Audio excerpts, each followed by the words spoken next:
National Right to Life Committee. The National Right to Life Committee (NRLC) is the oldest and largest national anti-abortion organization in the United States, with affiliates in all 50 states and more than 3,000 local chapters nationwide. In 1966, the National Conference of Catholic Bishops in CCB asked then-Reverend James T. McHugh to begin observing trends in the reform of policy on abortion. The National Right to Life Committee was founded in 1967 as the Right to Life League to coordinate its state campaigns under the auspices of the NCCB.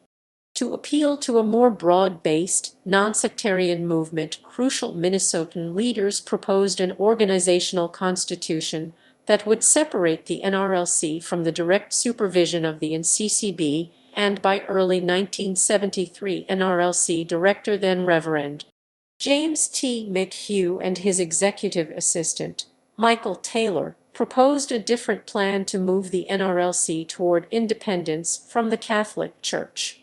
Organization. The National Organization of National Right to Life comprises the National Right to Life Committee, Inc., NRLC, 501 for Ein 52,986,196, National Right to Life Committee Educational Trust Fund, 501 Ein 52 1,241,126, National Right to Life Educational Foundation, Inc., 501 History 3 National Conference of Catholic Bishops 1968-73. In 1966, the National Conference of Catholic Bishops in CCB asked then-Reverend James T. McHugh to begin observing trends in the reform of policy on abortion. At the time, then-Fr. McHugh was director of the United States Catholic Conference USC Family Life Bureau, and later became the Bishop of Camden, and then of Rockville Center. The NCCB asked Fr. McHugh during its annual conference in April 1967 to organize the National Right to Life Committee (NRLC) and fund the established NRLC with $50,000 to initiate and coordinate a program of information with state affiliates that would inform stakeholders of the wave of proposed state legislation to liberalize statutes prohibiting abortion. The National Right to Life Committee was formalized in 1968. McHugh hired executive assistant Michael Taylor to help with the day-to-day needs of the organization. In October 1968, they published the first NRLC newsletter formally introducing the organization and providing information on the efforts to change abortion laws. On the state level, independent right-to-life organizations were beginning to form and began to rely on NRLC for direction and information. The newsletter lasted until 1971. NRLC held its first meeting of nationwide anti-abortion leaders in Chicago, Illinois in 1970 at Barrett College. New Jersey Attorney Juan Ryan served as the first president of NRLC. In the following year, NRLC held its first convention at Macalester College in St. Paul, Minnesota. The only reason that we have a pro-life movement in this country is because of the Catholic people and the Catholic Church, stated the executive director of NRLC James T. McHugh in 1973. Incorporation and Human Life Amendment. The NRLC was formally incorporated in May 1973 in response to the Roe v. Wade ruling of the U.S. Supreme Court and the desire to separate from the Catholic Church to attract more Protestants to the organization. The National Conference of Catholic Bishops launched a campaign to amend the United States Constitution by enacting a Human Life Amendment that not only invalidated Roe v. Wade, but also prohibited both the U.S. Congress and the states from legalizing abortion in the United States. Its first convention as an incorporated organization was held the following month in Detroit, Michigan. At the concurrent meeting of NRLC's board, Ed Golden of New York was elected president. Among the founding members was Mildred Jefferson, the first African-American woman to graduate from Harvard Medical School. Jefferson subsequently served as president in 1975. Schism forms the American Life League. In 1978, NRLC found itself $100,000 in debt after Jefferson's presidency. Rather than acknowledge her record, she left the organization to form the Right to Life Crusade.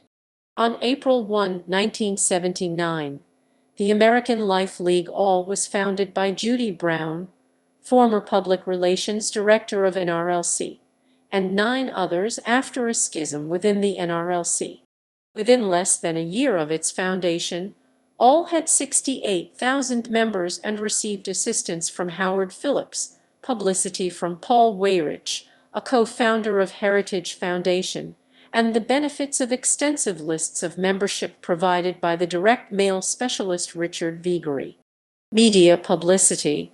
Since its incorporation, the NRLC prioritized its politics over getting publicity due to its concern of being portrayed in a poor light and lack of funds. But by 1980, NRLC's annual budget increased to $1,600,000 and retained a membership of 11 million, allowing the organization to invest in media strategy and established its media department in 1984. The organization worked quickly and in 1985 had a communications department that produced and distributed a radio program, media campaigns, and maintained press connections. Its media strategy worked to create a public image that differentiated the NRCL from allies by using medical professionals, including its president and primary spokesperson Dr. John Wilk, to lend legitimacy and hiring a young African-American woman. One hallmark of their media campaign was utilizing the slogan "Love Them Both," which embraced claims of women's rights and welfare through compassion, to gain the support of those ambivalent on the issue. In 1995, the NRLC coined the term partial birth abortion to describe a new medical procedure also known as dilation and extraction, or D and X, and intact D and E, in which the fetus is removed intact from the uterus after 20 weeks gestation. The organization illustrated and published drawings of the procedure in booklets and paid newspaper advertisements to create public opposition of both the procedure and abortion in general. The NRLC was later critical of President Clinton's 1995 veto of a bill that would ban the procedure. The phrase was later used in the Partial Birth Abortion Ban Act of 2003. Efforts paid off, and in 1992 and 1998, Fortune magazine recognized the NRLC as the most publicly recognized and politically effective anti-abortion organization. In 1999, Fortune ranked them as the 8th most influential public policy group working in Washington, D.C. The Silent Scream. In 1984, the committee co-produced the documentary The Silent Scream on Abortion with Bernard Nathanson. In 1985, following 2 years of a boycott of a product of the Upjohn Company that NRLC coordinated, the company ceased all research on abortifacient drugs. 3 years later, NRLC joined other anti-abortion organizations in notifying drug companies that if any company sold an abortifacient drug, the millions of Americans who opposed abortion would boycott all the products of that company. NRLC boycott of hosts Marion Rousel and Altace. In the 1990s, the NRLC began a nationwide grassroots lobbying campaign against the Freedom of Choice Act and announced a boycott of the French pharmaceutical company Rousel Aclaf and its American affiliates for permitting its abortion drug, mifepristone, into the United States. The U.S. National Right to Life Committee announced a 1994 U.S. boycott of all hoaxed pharmaceutical products, including Altace targeting the abortion pill RU-486. According to Kerry Falmer, a lawyer responsible for the language of the Partial Birth Abortion Ban Act, the term partial birth abortion was developed in early 1995 at a meeting of herself, Charles T. Kennedy, and NRLC lobbyist Douglas Johnson. The phrase elicited strong negative reactions from a focus group and became a key phrase in NRLC's attack on abortion.